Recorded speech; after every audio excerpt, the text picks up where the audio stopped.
Por segundo día, hay incidentes en la penitenciaría del Litoral. Esta vez, una balacera deja un muerto y 6 presos heridos, según información de la policía. El juicio político en contra de la ex ministra de Energía, Andrea Robo, fue aplazado hasta el viernes porque no acudió. En una carta, ella asegura temer por su vida y el Parlamento le ofrece garantías. Una encuesta revela que los apagones han impactado en la rutina de los ecuatorianos. El 79% de los consultados asegura que sufre alteraciones de sueño. Las lluvias que cayeron en la Sierra y Amazonía han mejorado los caudales de las hidroeléctricas. Por ejemplo, la central Coca-Codo pasó de generar 400 a 810 megavatios, permitiendo que el complejo Paute esté apagado. El expresidente del Consejo de la Judicatura, Wilman Terán, afronta un nuevo proceso legal. Esta vez es acusado por la Fiscalía por obstrucción a la justicia al destituir ilegalmente a un juez de la Corte Nacional. En el Black Friday hubo entre 30% y 80% más de afluencia dependiendo de las ofertas en los centros comerciales. Y gracias a esos resultados, extenderán la temporada de promociones hasta la primera semana de enero. La crisis política sigue en Corea del Sur. Grupos políticos y miles de personas salen a las calles para exigir la renuncia del presidente, después de que ayer intentó dar un golpe de Estado e implantar la ley marcial.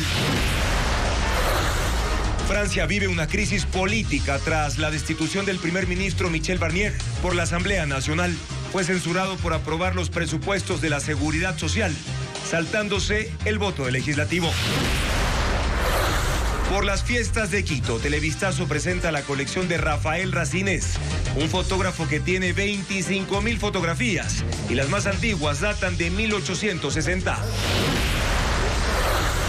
En la tercera entrega sobre el finalista Independiente del Valle, Televistazo cuenta cómo las divisiones formativas constituyen los cimientos de ese equipo de fútbol. Amigos, buenas noches, bienvenidos a una nueva emisión de noticias aquí en Televistazo Estelar. Gracias siempre por su sintonía. Les contamos que hoy se siguieron reportando incidentes dentro de la cárcel de Guayaquil. Una balacera dejó nuevas víctimas. Merlin Ochoa está en ese punto y preparó un informe. Adelante, Merlin, ¿cuál es la situación? Un día después del ataque con 3 granadas, se dio un nuevo enfrentamiento aquí en la penitenciaría del Litoral, que es la cárcel más peligrosa y grande del Ecuador. Según información oficial, la balacera inició cerca de las 4 de la tarde en el pabellón 3, en el mismo lugar donde el 12 de noviembre 17 presos fueron asesinados. En esta ocasión el enfrentamiento fue entre la banda de los Freddy Krueger y los Duendes. El cuadrista pudo confirmar que un preso fue asesinado y otros 6 están heridos, pero la policía continúa dentro del pabellón, por lo que la cifra podría cambiar. Los familiares de los detenidos indicaron que no solo escucharon la balacera, también la detonación de explosivos. A las 5:30 de la tarde aproximadamente ingresaron 2 equipos del Grupo de Intervención y Rescate, 2 ambulancias y a las 6 llegaron cerca de 60 militares. Durante la noche y madrugada se realizarán varios operativos dentro de este pabellón, el número 3, donde están 4 bandas. Hasta este momento, según las autoridades, tanto policiales y militares, la situación está controlada, pero aún no se determinan las causas de este nuevo incidente. Las visitas están suspendidas aquí en la penitenciaría del Litoral, que está en el kilómetro 14 de la vía Guayaquil-Daule. El juicio político contra la exministra de Energía, Andrea Robo, se suspendió para darle las garantías de poder defenderse ante el Pleno del Legislativo.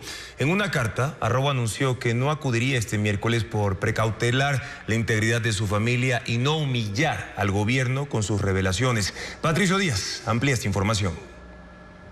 La exministra de Energía, Andrea Robo, no acudió a la asamblea para el juicio político en su contra, que debía realizarse este miércoles.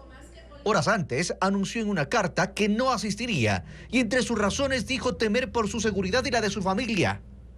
Ella dice que ha vivido persecución política y acoso con drones sobre su casa y patrulleros. Ya han usado todos los métodos para destrozarme y evitar que le enseñe al país la verdad. Y lo lograron. Pudiendo humillar públicamente al régimen, decido no hacerlo en el marco del juicio político. La presidenta de la Asamblea abrió la sesión del juicio, pero decidió suspenderlo hasta dar las garantías a la exministra para que se presente. Con el propósito de dar cumplimiento con el derecho constitucional a la defensa de la interpelada y también por principio de contradicción. La decisión tuvo el respaldo de las bancadas, excepto el oficialismo. En ese bloque cuestionan la suspensión y la carta de robo. Lo que se ha evidenciado es un nexo evidente para hacer una jugarreta política entre el correísmo y la exministra Robo, aliándose con cualquier persona que tenga una diferencia con el gobierno para utilizarlo para golpear a Daniel Noboa, al presidente Daniel Noboa. La exministra reconoce que su comparecencia serviría a los intereses electorales de las diversas fuerzas políticas. Ella insiste en que sí informó al gobierno sobre la situación del sector eléctrico. Incluso menciona chats con el presidente de la República. Desde los interpelantes de Construye piden a la exfuncionaria pruebas y presentarlas en el juicio. A ver si efectivamente demuestran lo que ella asegura, pero la única forma de hacerlo es que ella comparezca. Venga hasta la Asamblea Nacional y diga su verdad. El correísmo ha anunciado que no apoyará una censura y sin ellos no hay los votos para una sanción a la exministra. La presidenta Veloz definirá la nueva convocatoria al juicio. Se anticipa que podría ser este viernes de manera virtual.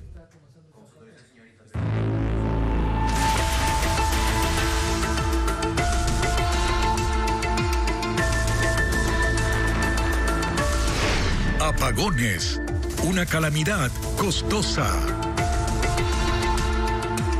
Las lluvias en la sierra y en la Amazonía incrementaron los caudales que alimentan a las principales hidroeléctricas del país. La que más beneficio tuvo es Coca-Codo Sinclair, cuya producción superó los 800 megavatios tras el aumento en el caudal del río Coca. Diego Cuenca describe la situación también en las centrales de Azuay. Las lluvias que empezaron a intensificarse desde el martes incrementaron los caudales que alimentan a las principales hidroeléctricas del país.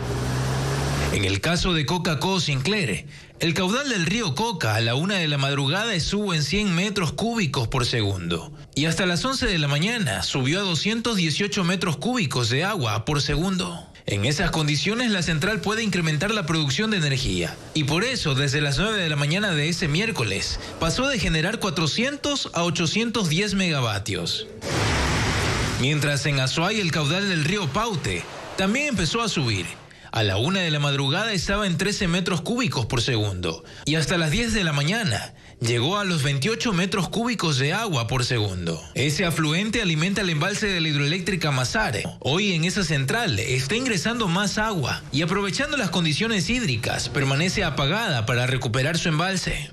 La cota de molino es de 1982 metros sobre el nivel del mar, a 7 metros por encima del nivel mínimo para operar. Y la cota de la central sopladora está en 1.315 metros, a 3 metros por encima del nivel mínimo para funcionar. Ambas también están apagadas. Según el pronóstico del INAMI, las lluvias continuarán hasta el domingo y serán favorables para la generación hidroeléctrica. Las lluvias en Cuenca durante la tarde y noche de este martes anegaron la vía Cuenca-Azogues debido a la obstrucción de sumideros. En el sur de la ciudad, un muro colapsó en las calles Julio Vinuesa y Manuel Cisneros y una vivienda se inundó en el sector de Llanuncay.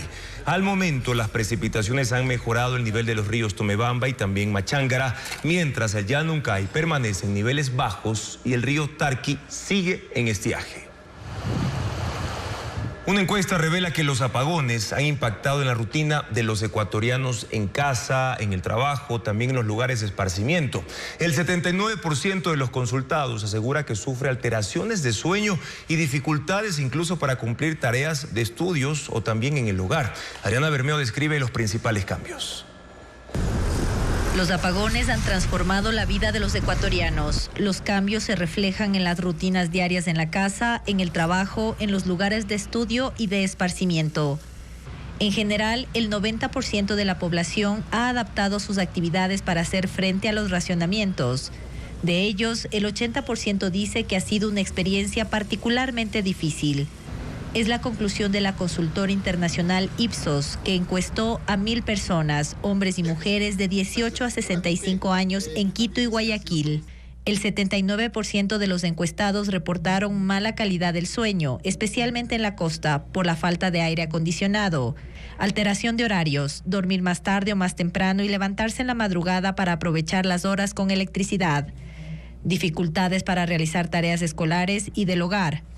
Y tensiones y conflictos por los cambios de rutinas. Las personas de entre 18 y 34 años son las que más han cambiado estas rutinas. La mayoría de los encuestados entre 18 y 54 años se han sentido afectados en sus trabajos y en su productividad. El 23% busca otros lugares para conectarse a Internet. El 22% trabaja en horarios diferentes, noches y madrugadas. El 21% trabaja menos horas. Y el 15% ha comprado fuentes de energía alternativas. En compras y alimentación, el 56% compra al día lo que va a utilizar. El 44% prefiere alimentos que no necesiten refrigeración. El 42% compra menos cosas y van más veces a los supermercados. Y el 38% compra productos más fáciles de preparar o que se cocinen más rápido. La crisis energética ha llevado a los ciudadanos a cuestionar sus causas y responsables. El principal para los encuestados, con el 32%, es el gobierno nacional. El 24% lo atribuye a factores climáticos, el 20% a gobiernos pasados y el 16% a la crisis energética global. Con respecto a la comunicación, solo el 17% considera que la información sobre los cortes de electricidad proporcionada por el gobierno ha sido clara. Los apagones no solo afectan las rutinas, cambian la perspectiva del futuro. Según la encuesta, los ecuatorianos temen perder su trabajo, que aumente la inseguridad y que la crisis se prolongue indefinidamente. Sienten ansiedad, frustración y estrés por la dificultad para cumplir sus obligaciones laborales y personales. La sociedad civil y grupos políticos demandan la renuncia o destitución del presidente de Corea del Sur, Yoon Suk-yeol, después de que ayer intentó aplicar la ley marcial para combatir a los opositores. La crisis en ese país es seguida de cerca también por potencias extranjeras, por la tensa relación militar entre Seúl y el gobierno comunista de Corea del Norte, informa Pedro Jiménez. La Confederación Coreana de Sindicatos está en las calles de Seúl. Piden la renuncia del presidente y han declarado huelgas indefinidas. La agrupación reúne a 1.500 empresas y hay más de 700.000 trabajadores afiliados que hoy protestan contra el gobierno después del fallido intento de Yoon Suk-yeol de gobernar bajo una estricta ley marcial, cerrando el Congreso y restringiendo libertades. Se suman otros ciudadanos y grupos sociales que frente a la sede del Poder Legislativo piden la remoción del gobernante, a pesar de que este ya retiró la medida. Y en forma paralela, el opositor Partido Demócrata presentó una moción para el juicio político con fines de destitución contra el mandatario, que tiene poco más de 2 años en el cargo y cuya popularidad va en descenso en medio de denuncias por corrupción.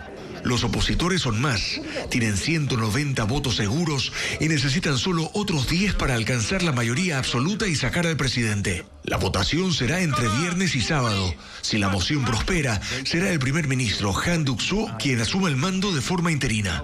La crisis política en Corea del Sur es seguida de cerca por su aliado Estados Unidos ante las permanentes tensiones militares con el régimen norcoreano dirigido por Kim Jong-un. El secretario de Estado de Estados Unidos, Anthony Blinken, apoya una solución política y pacífica a la crisis interna de Corea del Sur, mientras que la vocera del Ministerio de Exteriores de Rusia, María Zakharova, dijo que esperan que esto no afecte más la complicada situación militar en la península coreana.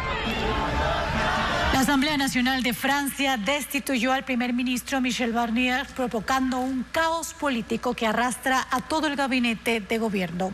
Barnier fue censurado por aprobar mediante decreto los presupuestos de la seguridad social sin contar con la aprobación del legislativo. Opositores de izquierda y de la extrema derecha plantean un nuevo escenario de incertidumbre política para el presidente Emmanuel Macron. Se necesitaban 228 votos para censurar al primer ministro y la oposición consiguió 331. Así, Michel Barnier se convierte en uno de los funcionarios con menor tiempo en el cargo. Apenas 3 meses desde que el presidente Emmanuel Macron le encargó ponerse al frente del gabinete y nombrar a los ministros para el funcionamiento del gobierno. Ahora deberá presentar la renuncia ante Macron y el presidente negociar con la Asamblea el nombramiento de un nuevo primer ministro. Barnier fue censurado por aprobar mediante decreto los presupuestos de la Seguridad Social, saltándose el voto en el legislativo, y si bien es una facultad que le da la ley, esta también señala que dicho decreto no puede entrar en vigencia si la Asamblea destituye al funcionario. Barnier fue sometido a un voto de confianza y lo perdió, aunque desde el inicio de su gestión no tuvo apoyo suficiente, pues fue nombrado por Macron sin consenso con los partidos mayoritarios que fueron vencedores de las elecciones legislativas anticipadas que él mismo convocó a mediados de año. Esos partidos son la coalición de izquierdas del Nuevo Frente Popular y la ultraderechista Reagrupación Nacional, liderada por Marine Le Pen. Por ley, Macron no podrá convocar a nuevas elecciones legislativas hasta junio del próximo año, por lo que el nuevo gabinete debería ser nombrado en acuerdo con los actuales grupos políticos en la Asamblea e intentar gestionar asuntos urgentes y del día a día de la administración, así como una serie de reformas pendientes. Y hasta que esos nombramientos se concreten, el actual gabinete seguirá en funciones prorrogadas. El Black Friday generó 594 millones de dólares de ingresos por actividades económicas para el sector comercial, pero representa 14% más de ventas. La temporada de descuentos se extenderá para empresas grandes y medianas también, pero ¿hasta cuándo? La respuesta con Adriana Bermejo. El Black Friday deja un saldo positivo para los negocios del país. Generó 594 millones de dólares. 267 millones fueron facturados por el sector comercial. En un fin de semana normal, las ventas suman 234 millones de dólares. Con las promociones y ofertas, se incrementó en un 14% según la Cámara de Comercio de Guayaquil. El número de visitantes aumentó en los centros comerciales entre 30 y 60%. Y en los supermercados que vendieron productos de primera necesidad 2x1, ese porcentaje fue mayor, llegó al 80%. El resultado favorable del Black Friday ha convencido a los comerciantes de extender la temporada de descuentos hasta la primera semana de enero. Al final de este año pues irán viendo otro tipo de estrategias también que utilicen las empresas para promociones navideñas o promociones de incluso hasta después de Navidad digamos, al inicio del año con los descuentos del Día de Reyes. No todos los negocios podrán mantener esas promociones. Adrián Alvarado, presidente de la Cámara de Comercio de Cuenca, explica que esa ventaja es exclusiva de las empresas grandes y medianas por 2 razones. Pueden renovar el stock y como compran al por mayor, obtienen precios preferenciales en la mercadería. Los que de verdad podían despachar y deshacerse, por así decirlo, de la mercancía que ya no estaba, que no era competitiva porque llegaba la de Navidad, la nueva. Entonces las empresas pequeñas de un país pequeño como el nuestro tienen poco inventario, es lo único que tienen, lo que está en la tienda. Los negocios pequeños dicen no poder mantener las promociones porque no alcanzan a cubrir los costos de producción y han tenido que hacer inversiones por los racionamientos. Venderían a pérdida. Y tal como sucede en los hogares donde el pesimismo marca sus expectativas sobre la situación económica, personal, la del país, en el sector empresarial, de igual forma, no hay mayor confianza en una mejoría de sus negocios.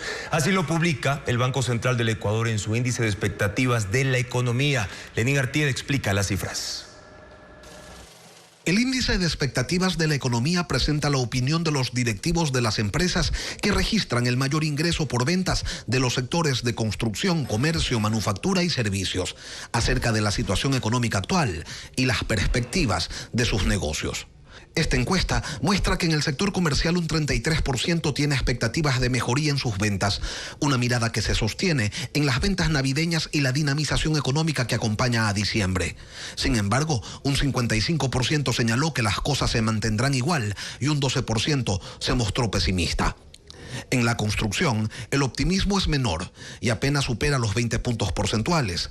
Un 70% sostiene que la recesión en el sector se mantendrá y un 9% cree que la situación puede ser incluso más compleja.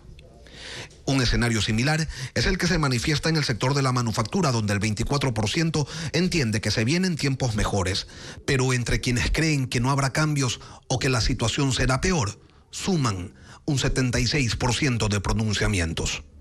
El sector de servicios es el que manifiesta menor optimismo, solo un 19%, y un 81% en conjunto considera que la situación de sus negocios se mantendrá invariable o empeorará. Al comparar el índice de expectativa empresarial de octubre de este año con los valores de octubre del 2023, se registra un ligero aumento de poco menos de un 1%, y como se ha observado en las cifras, la mirada de noviembre fue de menor confianza.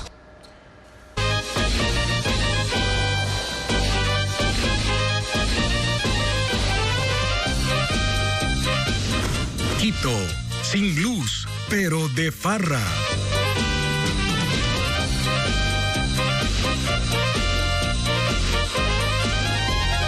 En la capital hay espacios que actualmente se encuentran abandonados, lugares que guardan historia y en su momento fueron incluso el centro de reunión de los quiteños. Con un recorrido, Carla Delgado nos muestra cómo lucen esas infraestructuras. Quito, una ciudad rica en historia y cultura, esconde tesoros del pasado que han sido olvidados. En el límite suroriental del centro están los vestigios de lo que en su momento fue la piscina pública más importante de la ciudad, la del Sena. Originalmente fue un puesto militar de avanzada construido por el general español Toribio Montes en 1815.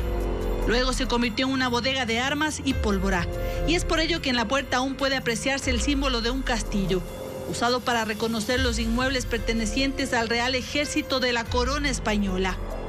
Ahora esta piscina, que funcionó durante más de 3 décadas, está abandonada. En 1938 el Estado compra este predio para hacer posteriormente una piscina pública, y en este lugar, en donde funcionaban bodegas para guardar armas, fue readecuado para hacer vestidores. Otro sitio emblemático en la misma zona es el histórico complejo de los Molinos del Censo. Fundados en el siglo XIX, se utilizaron fundamentalmente para la producción de harina en la región. Hoy, sus estructuras de piedra se desmoronan mientras la naturaleza se adueña del lugar, luego de que fue cerrado en 1997. Los Molinos del Censo son un símbolo de la primera ola de industrialización en Quito. El Penal García Moreno es una construcción patrimonial. Otro sitio abandonado de la ciudad. Fue levantado en 1868 en el gobierno de Gabriel García Moreno y diseñado por el arquitecto danés Thomas Reed. Se inauguró en junio de 1875 como penitenciaría nacional y el mayor centro carcelario del país. Fue una prisión panóptica, cuya totalidad puede verse desde un punto. Funcionó hasta abril de 2014, con 250 celdas para criminales, narcotraficantes e incluso políticos. Fue museo durante un tiempo. Hay proyectos para ser recuperado, pero no se han concretado. Más al norte, junto al Parque Elegido, se erige una de las mansiones mejor conservadas de inicios del siglo XX. Fue de propiedad de la familia Guarderas. Se convirtió en su residencia cuando la aristocracia se mudó del centro histórico hacia el norte en plena expansión. Es admirada por su construcción neoclásica, sus columnas, las formas geométricas y detalles ornamentales. En el balcón principal, el presidente José María Velasco Ibarra dio discursos, por eso frente a ella se levantó un monumento en su memoria. En general hay algunas razones particulares de ciertas casas que que sus propietarios fallecen y no hay los procesos de sucesión claros y entonces se empiezan a perder. La vivienda permanece abandonada, sin perspectivas de que pueda ser rehabilitada.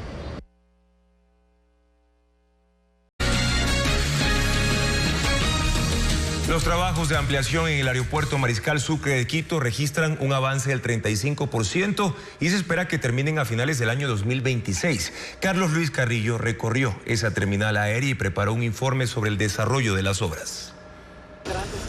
La ampliación del aeropuerto de Quito, que se reactivó en julio pasado, continúa.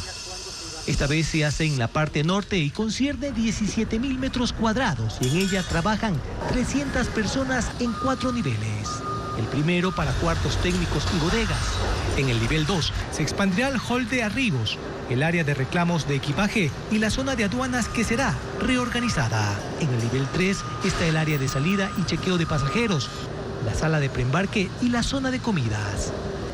En el último nivel se ampliará la zona VIP internacional.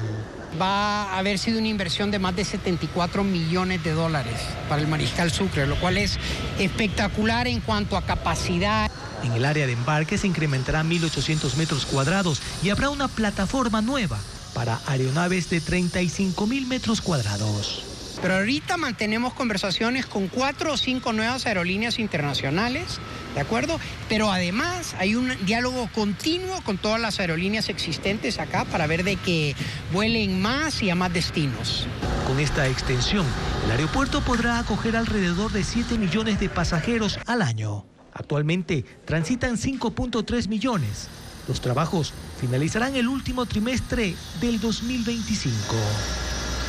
Una protesta de trabajadores del Sindicato de Migración de Colombia provoca caos en los aeropuertos. Tanto en Bogotá como Medellín, Cali y otras ciudades se ven escenas del colapso del servicio para pasajeros que arriban y que salen del país. Hay largas filas, retrasos, así como turistas locales y extranjeros que pierden sus vuelos. Los sindicatos argumentan que se enfrentan a turnos extensos, además de precarias condiciones salariales. La entidad, en cambio, asegura que están negociando incrementos e incorporando más personal. La medida de presión se mantiene y se teme que esto pueda alterar las operaciones aéreas. El gobierno argentino plantea nuevas normas migratorias que afectan a estudiantes extranjeros no residentes. Plantea que paguen por la educación que reciben en universidades públicas y que ese dinero sirva para financiar los centros de estudios. El vocero presidencial, Miguel Adorni, puso como ejemplo que 1 de cada 3 estudiantes en facultades de medicina es de otro país. La reforma señala también que los estudiantes extranjeros deberán pagar por la atención de salud. En Argentina hay 80.000 estudiantes extranjeros no residentes, entre ellos alrededor de 6.000 son ecuatorianos. El director ejecutivo de la aseguradora de salud más grande de Estados Unidos fue asesinado esta mañana en Nueva York. Brian Thompson, de 50 años, jefe de la firma United Healthcare, recibió 2 tiros al pie de un hotel de lujo en la 6ª Avenida en Manhattan. Según testigos, el atacante, un hombre enmascarado, lo había estado esperando en el lugar y le disparó a quemarropa. La policía publicó estas fotografías y tratan de identificarlo. Así también se inició un operativo de búsqueda del agresor, que huyó en bicicleta. Ofrecen una recompensa de $10.000 por información que lleve a su captura.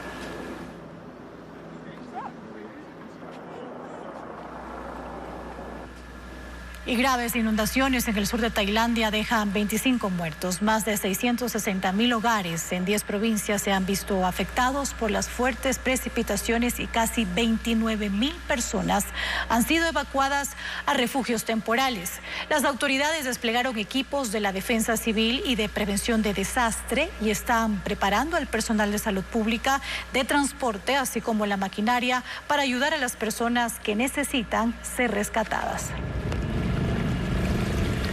Una explosión de pirotecnia durante una celebración en la ciudad de Cabón, en Guatemala, deja 60 heridos. El estallido fue causado por la manipulación imprudente de los petardos y dejó daños en la plaza donde se desarrollaban los festejos.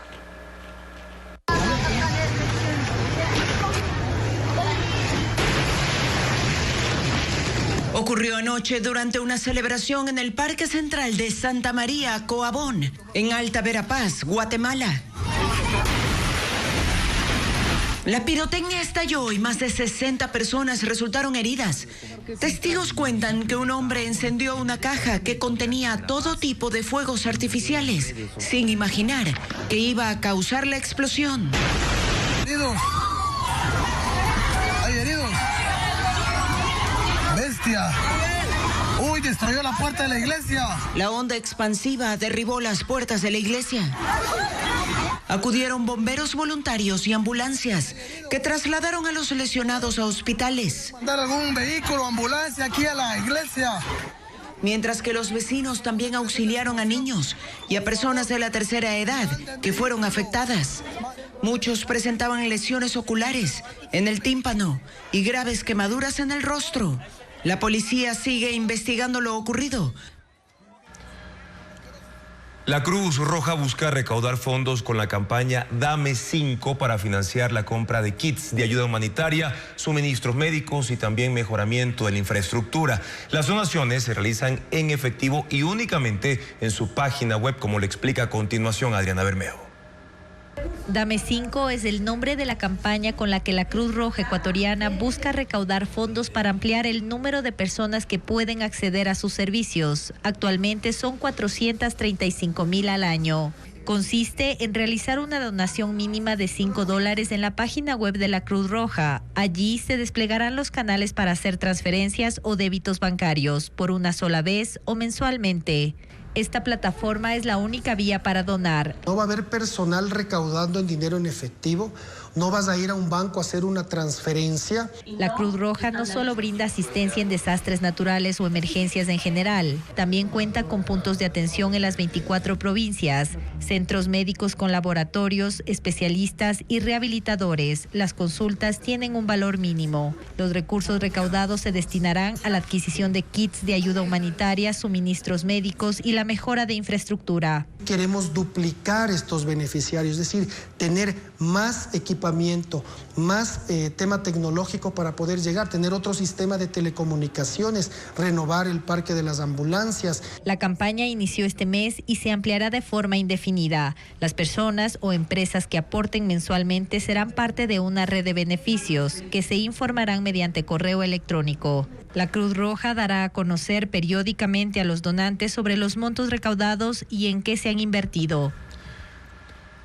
Y ahora es momento de revisar cuál será el estado del tiempo para este jueves 5 de diciembre en el país. En la costa se espera una temperatura entre 34 y también 23 grados centígrados con una radiación ultravioleta de 5 y 9, es decir, moderado y muy alto. Ahora, ¿qué pasa en la sierra? Una temperatura entre 22 grados y también 6 grados, bastante frío, incluso con nubosidad en algunos sectores y un índice, pese a ello, de radiación de 9, que también significa muy alto. Mientras, en la región amazónica vamos a revisar cómo se pronostica el estado del tiempo para este jueves. Una temperatura máxima de 32 grados y una mínima de 21 grados, además de un pronóstico de radiación de entre 6 y 8, que equivale a alto y muy alto. Por estas previsiones, el Instituto de Meteorología, el INAMI, recomienda usar protector solar y no exponerse a la luz directa del sol. Vamos a una nueva pausa.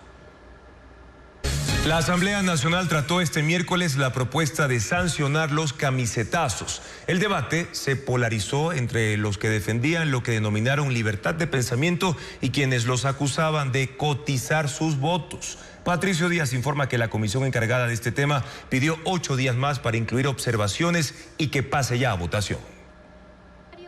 La Asamblea postergó la votación para sancionar los camisetazos. La comisión encargada pidió 8 días para incorporar observaciones a las reformas a la ley de la función legislativa. El debate, sin embargo, sí tuvo momentos acalorados. El correísmo, que en principio pedía destitución, apoyó que al menos se sancione con 90 días de suspensión a quienes voten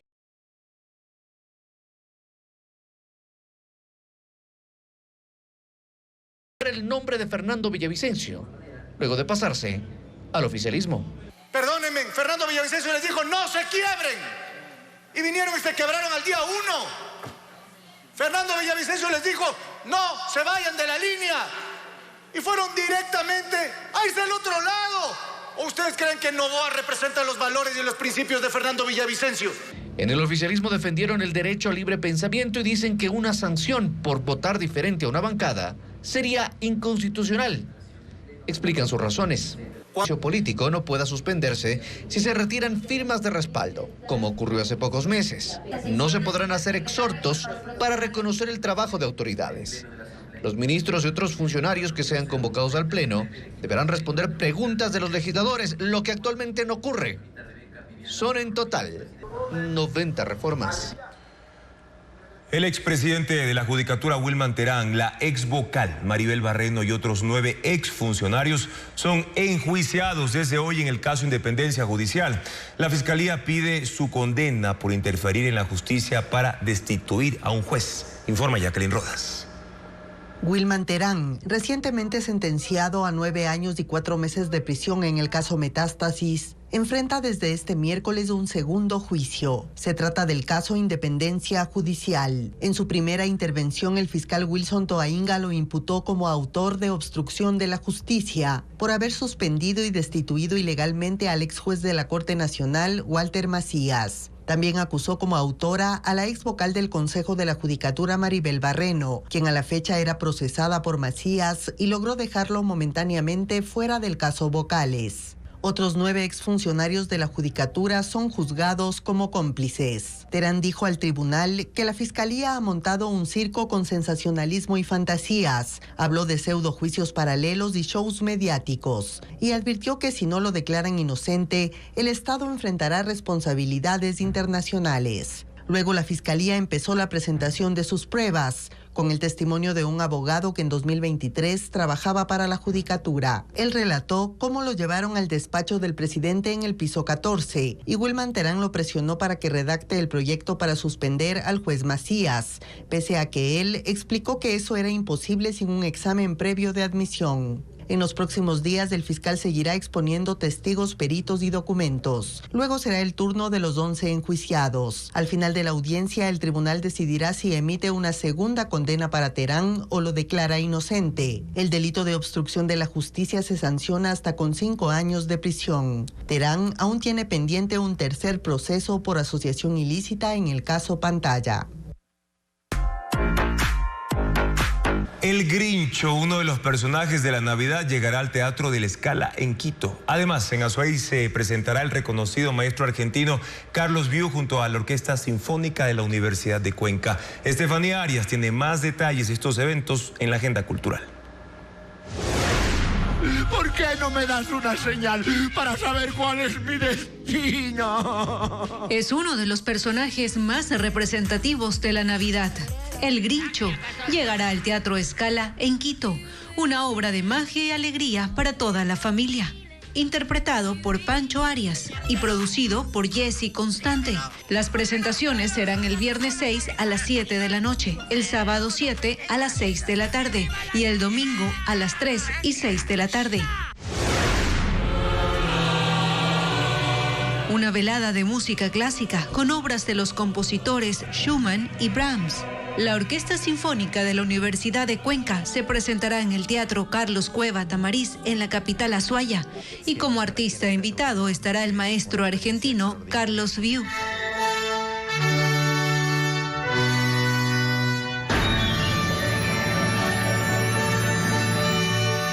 El espectáculo gratuito es parte del Festival de Música Cuatro Ríos y será este viernes 6 a las 20 horas. Hace falta en la iglesia de San Francisco de Quito. Cantuña y el Tesoro de Quito se presentará en el Teatro Patio de Comedias en la capital. Una obra llena de misterios y un poco de caos, donde Francisco, el influencer de los herreros, está metido en un tremendo lío por firmar un contrato con el diablo. Pero en esta versión también estará Atahualpa. Las funciones serán el viernes 6 y sábado 7 a las 19 horas y domingo 8 a las 11:30 de la mañana. La Policía Nacional acaba de confirmar en su cuenta de la red social X sobre la liberación del jugador del Delfín, Pedro Pablo Perlaza, luego de 4 días de ser secuestrado en Esmeraldas, cuando se encontraba con un amigo. Ambos fueron raptados por varios delincuentes que los metieron a la fuerza a un auto. La institución policial informó del caso en una rueda de prensa en el comando de Esmeraldas hace pocos minutos. En Guayas hay 4 incendios forestales activos. 3 se registraron en Guayaquil y 1 en San Borondón. En esta última localidad ya son varias hectáreas afectadas, pero el fuego avanza hasta la cima del Cerro Santa Ana, donde hay reservorios de combustible y también antenas de comunicación. Diego Cuenca describe más de estas emergencias. Por el momento el fuego consume 8 hectáreas de vegetación del Cerro Santa Ana, que está a 23 kilómetros de la cabecera cantonal de San Borondón. Decenas de bomberos se desplegaron al sitio para atender la emergencia, pero la unidad forestal no ha podido ingresar con sus equipos para trabajar en los 20 focos del incendio. Es un área bastante complicada, de acceso bastante difícil. Como ven, es bien empinado el sector y la vegetación está bastante deshidratada, seca por completo. El cuerpo de bomberos asegura que recién recibieron la alerta la mañana del martes. Pasaron 24 horas y solo han podido trabajar en las faldas del cerro. Y el fuego amenaza con llegar a la cima de esa montaña, donde hay una docena de antenas de telecomunicaciones, junto a reservorios de combustible para los generadores de energía de esas estructuras. Las altas temperaturas y los vientos provocan que las llamas se extiendan sin control. Pero desde la tarde de ese miércoles, un helicóptero descarga agua. Mientras en Guayaquil otros 3 incendios forestales están activos en el norte y en el oeste de la ciudad. Según la Secretaría Nacional de Gestión de Riesgos, uno de ellos continúa en Cerro Azul, que empezó el lunes, pero hasta este miércoles, 3 brigadas forestales con drones detectaron áreas con temperaturas de hasta 46 grados. Sin embargo, han podido contener el 90% del siniestro, que afectó a 82 hectáreas cerca de Ceibos, Urdesa y a lo largo de la vía a la costa. Un helicóptero de la policía se sumó para hacer descargas de agua. En total son 4 incendios forestales que están activos en 2 cantones de Guayas. En el cantón Daule, la vía La Alborada Chapinero, que conduce a la parroquia Juan Bautista Aguirre, comunica al menos 5 recintos. Está cerrada de manera temporal debido a un gran socavón causado por una falla geológica. La alcaldía de esa localidad, en un comunicado, explicó que ha enviado equipo técnico y maquinaria para los trabajos de reparación. Por ahora, la ruta alterna es Los Lojas en sentido Alborada, Los Tintos. 14 heridos, la mayoría presos por la explosión con granadas en la penitenciaría del Litoral en Guayaquil, la cárcel más peligrosa del país. Entre los afectados están un militar y también un guía penitenciario. Las investigaciones determinan que el ataque tiene relación con la masacre del pasado 12 de noviembre. La mañana de este miércoles, los familiares de los presos se agruparon en los exteriores de la penitenciaría del Litoral en Guayaquil, la más peligrosa del país. No solo pedían información sobre la situación de los detenidos, también querían ingresar implementos de aseo. Pero las visitas seguían suspendidas luego de los 3 ataques con granadas que se dieron la tarde del martes. Según información a la que Coavisa tuvo acceso, las explosiones fueron a las 2:45 de la tarde en el pabellón transitorio que está junto al edificio administrativo del SNAI. Las granadas cayeron en el patio. Sin embargo, la onda expansiva alcanzó a 12 presos, un militar y un guía penitenciario. La policía puso en marcha el operativo Escorpión, movilizando unidades tácticas y equipos antimotines. Los heridos fueron trasladados a 2 hospitales públicos donde se activó el código plata, es decir, que se duplicó la seguridad. Testigos del ataque informaron a los agentes que las granadas fueron lanzadas desde el pabellón 3, donde el pasado 12 de noviembre 17 presos fueron asesinados durante un enfrentamiento entre bandas.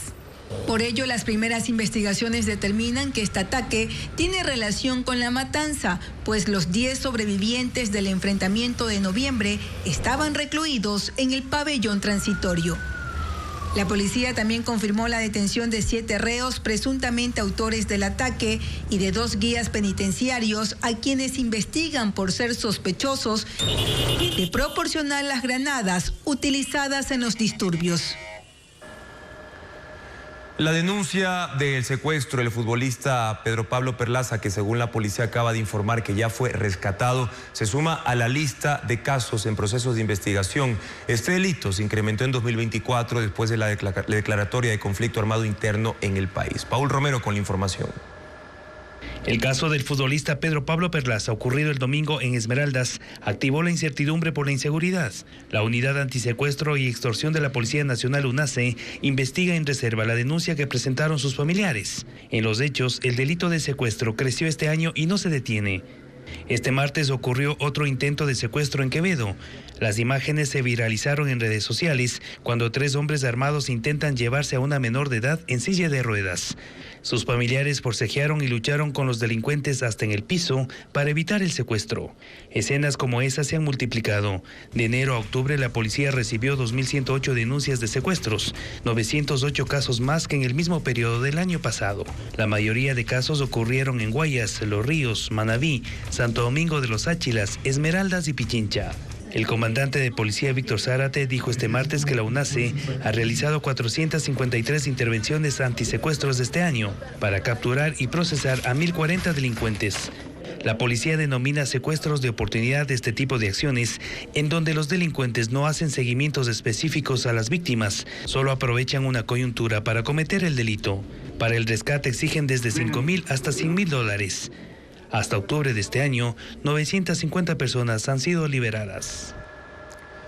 En Machala se registró una nueva balacera que dejó 3 fallecidos, mientras en Guayaquil, antisociales mataron a un extranjero por robarle su dinero.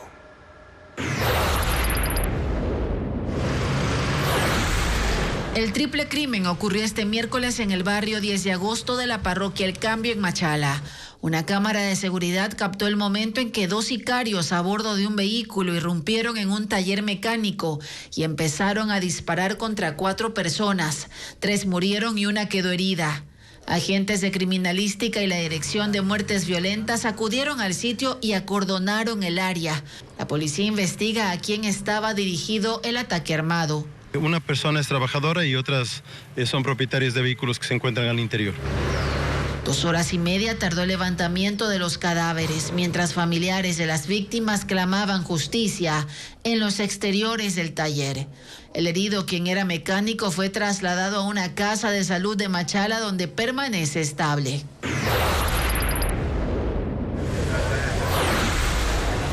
Un hombre de origen asiático fue asesinado esta tarde en Guayaquil tras ser víctima de sacapintas. El hecho se registró en la avenida Carlos Luis Plaza Dañín, norte de la ciudad, cuando fue interceptada por delincuentes que circulaban en una motocicleta y se sustrajeron aproximadamente $30,000. Era un comerciante que se dedicaba a la venta de generadores eléctricos. Las Fuerzas Armadas y la policía recibieron este miércoles vehículos blindados y armamento para incrementar y mejorar las operaciones antidelincuenciales. Paul Romero informa que el nuevo equipamiento es parte del plan de fortalecimiento institucional que inició en el gobierno anterior. Este miércoles el ejército recibió 51 vehículos blindados, 46 modelo David 4x4 y 5 en bombe 6x6 para las operaciones de alto riesgo contra el narcotráfico y grupos de delincuencia organizada. Es el segundo lote de 138 vehículos adquiridos por el gobierno de Guillermo Lasso en 2022 por $64 millones a la empresa de Israel Elbit Systems. Los vehículos tienen protección para resistir impactos de explosivos, granadas y municiones. Pueden movilizar tropas de 8 y 15 soldados. Tienen estaciones para el acople de ametralladoras o lanzagranadas, equipos de comunicación para mando y control. Los primeros 51 llegaron en agosto y los 36 que faltan arribarán en abril de 2025. La policía tiene nuevo armamento para fortalecer las unidades tácticas y operativas. Este miércoles en la Escuela de Formación de Policías de Quevedo, Los Ríos, el gobierno entregó 1.735 subfusiles calibre 9 milímetros con miras mecánicas y municiones. Las armas fueron adquiridas por la policía en 2023. Se firmaron 5 contratos con empresas de México, Estados Unidos, Israel, Suiza y Austria con una inversión de $20 millones. Se suma la cooperación internacional de Estados Unidos. La semana pasada se firmó el acuerdo de transferencia de 2 buques para la Armada y un aporte de $7.6 millones para el combate a la minería ilegal y el equipamiento de puertos. Por segundo día, comuneros de Archidona mantienen bloqueada la troncal amazónica exigiendo la suspensión de la construcción de una mega cárcel en Napo. El bloqueo ha provocado largas filas de vehículos y ha obligado también a decenas de personas a caminar por varias horas para continuar su viaje. Una fila de vehículos se extiende por 2 kilómetros en la troncal amazónica. Comuneros de Archidona y organizaciones sociales mantienen bloqueada la carretera que conecta Napo con Orellana y Pichincha por segundo día consecutivo en protesta contra la construcción de una megacárcel en la localidad. Al menos 800 manifestantes colocaron montículos de arena y piedra, troncos y quemaron llantas para impedir la circulación en esta ruta por la que transitan unos 4.000 vehículos diariamente. Alrededor de 200 conductores de buses interprovinciales, camiones, trailers y plataformas tuvieron que pernoctar en las cabinas de sus vehículos. Encontramos aquí desde ayer, tipo 8 de la noche que llegué al kilómetro 24. El bloqueo se realiza en 2 puntos. El primero en el kilómetro 4 en el puente sobre el río Misaguayí que conecta Archidona con Tena y el segundo en el kilómetro 24 en la Y de Narupa Loreto Coca. Decenas de ciudadanos caminan por 1 kilómetro para hacer transbordo. Es un poco lejos para caminar, quedamos aquí un rato y vemos lo que pasa. Al momento los manifestantes permiten únicamente el paso de ambulancias. Dirigentes comunitarios se reunieron el martes con funcionarios del Ministerio de Gobierno y esperan recibir una respuesta del Ejecutivo. Los exfuncionarios de Wilman Terán en sus testimonios involucraron a jueces y exjueces de la Corte Nacional. Según los testigos, el entonces presidente de la Judicatura entregó las preguntas y respuestas del concurso a 2 jueces, recibió visitas de otros e incluso entregó cargos a cambio de favores. Jacqueline Rodas con más detalles.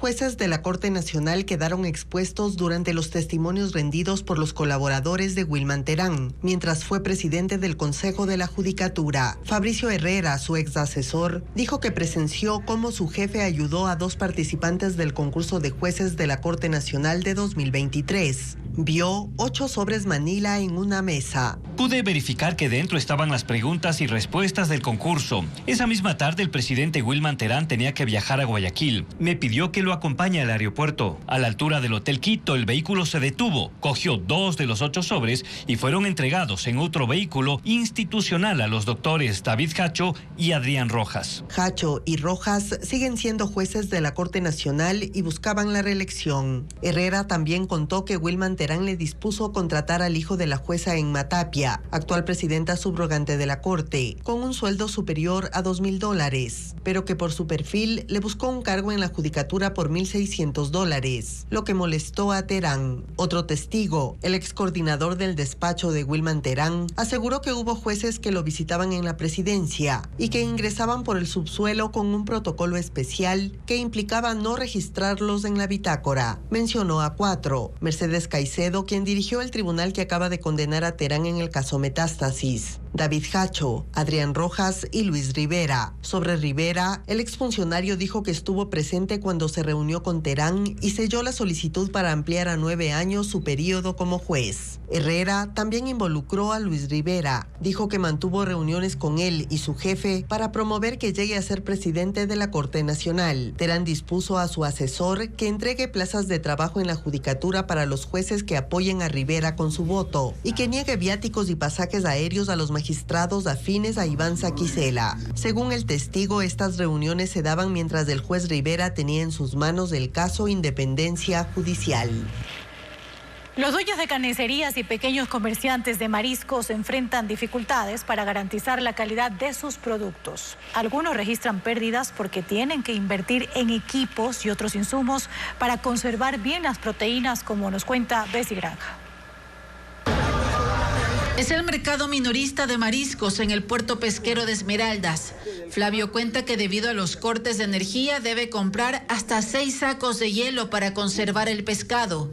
Asegura que el hielo no solo está escaso, sino que también subió de precio de $2 a $3 cada saco. Ponemos un saco de hielo cuando antes poníamos 3 y 2. ¿Por qué? Porque ahorita el hielo nos ha subido.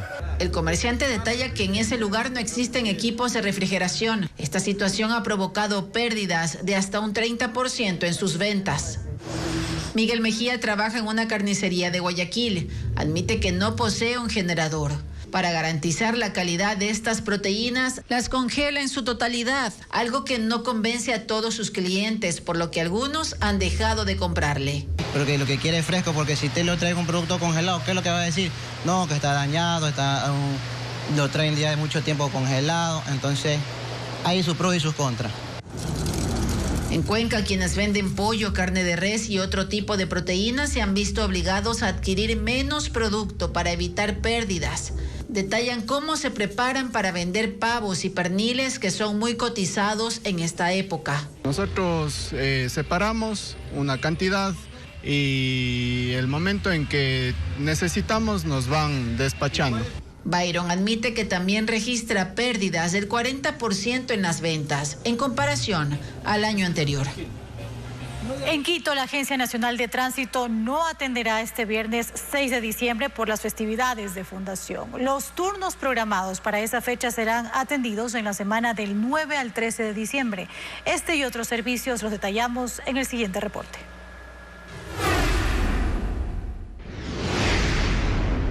La entrada a Yacuparque, Museo del Agua, al Museo de la Ciudad y al Museo Interactivo de Ciencia costará $1 este jueves, viernes y sábado. Los horarios se encuentran disponibles en la página fundacionmuseoquito.gov.es. Habrá obras de teatro con títeres, con la leyenda de Cantuña y el gallo de la catedral, un concurso para construir catapultas, entre otras actividades. La Agencia Nacional de Tránsito anunció que suspenderá la atención el 6 de diciembre y los turnos serán atendidos en la semana del 9 al 13 de diciembre, de 8 a 16 horas. El único requisito es llevar la anterior cita impresa. Esta semana empezó la capacitación presencial de los miembros de las juntas receptoras del voto. En el portal www.cne.gov.es constan los detalles de los horarios y centros de capacitaciones según la provincia. Los miembros de la junta que no se preparen pagarán una multa de $46. La cantante estadounidense Taylor Swift se consagró por segundo año consecutivo como la artista más escuchada de Spotify según el resumen anual de la aplicación. La autora de éxitos como Shake It Off, Blank Space y Me acumula 26.6 mil millones de reproducciones. Como reconocimiento, Spotify colocó una insignia de medalla dorada en el perfil del artista. Disney presentó el primer tráiler de la película live action de Blancanieves. A primera vista se aprecia un castillo fantástico y a los 7 enanitos. Este filme es una adaptación de la película animada de 1937 y tiene una gran sorpresa. La reina malvada es la madre de Blancanieves. La película llegará a los cines en marzo de 2025. Beyoncé fue elegida como la mejor estrella pop del siglo XXI por la revista Billboard. La intérprete de éxitos como Si yo fuera un chico y Crazy in Love fue seleccionada por sus 25 años de trayectoria. En el artículo publicado esta semana se destaca que la moda y la voz del artista reflejan un ejemplo en la industria musical estadounidense.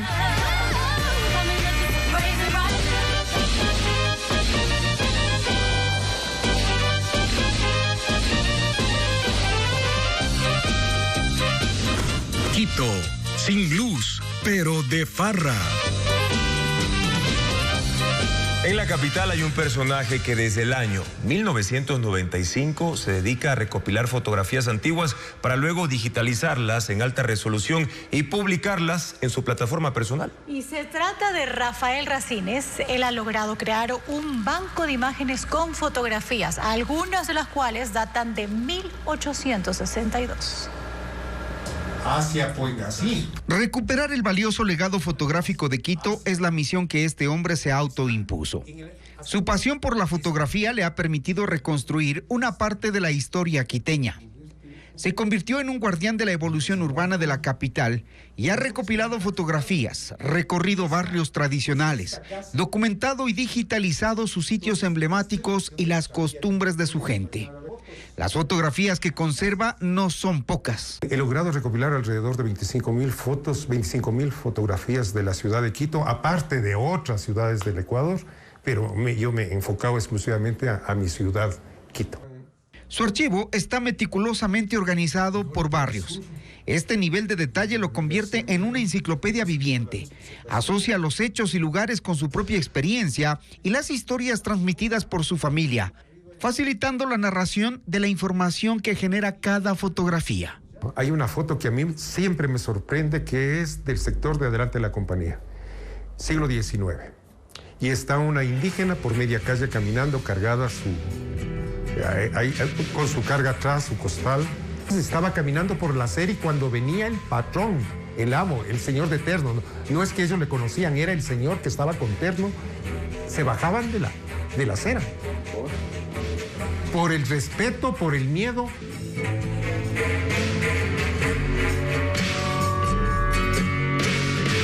Las fotografías más antiguas que conserva datan de 1862. Entre ellas destaca una imagen del Palacio de Gobierno cuando tenía gradas frontales hacia la Plaza Grande. Su investigación documenta transformaciones como el cierre de la plaza.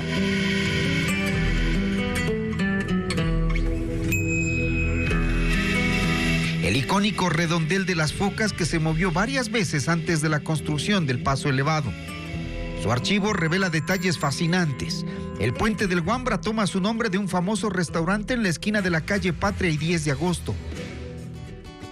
Desde entonces convertido en un punto de encuentro entre el sur, el centro y el norte de Quito.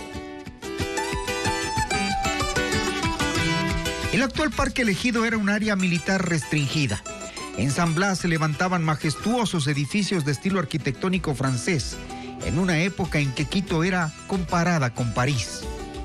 Cada imagen antigua tiene su contraparte contemporánea, enriqueciendo un trabajo que este recopilador espera compartir en una plataforma digital para que los ciudadanos puedan emprender un viaje visual al pasado y redescubrir la historia de Quito. Gracias por su sintonía, amigos. Mañana en Contacto Directo, María Verónica Polo, gerenta de Etapa EP, para analizar el informe técnico que hizo su institución sobre el proyecto minero Loma Larga en Azuay y si el agua de la zona corre riesgo de contaminación. Además, Natalia Molina, bióloga de la UES, para analizar cómo cambiar la conciencia ambiental de los ecuatorianos tras el estudio publicado por el INE que establece que en el país hay escasa responsabilidad ambiental. Y mucha atención porque hace pocos minutos el Ministerio de Energía informó que los cortes de energía eléctrica se reducirán a 3 horas diarias a escala nacional desde el lunes 9 al domingo 15 de diciembre. El mejoramiento de las condiciones hídricas en los ríos que abastecen a las hidroeléctricas es una de las razones según el gobierno. La información continúa en ecuavisa.com. Buenas noches.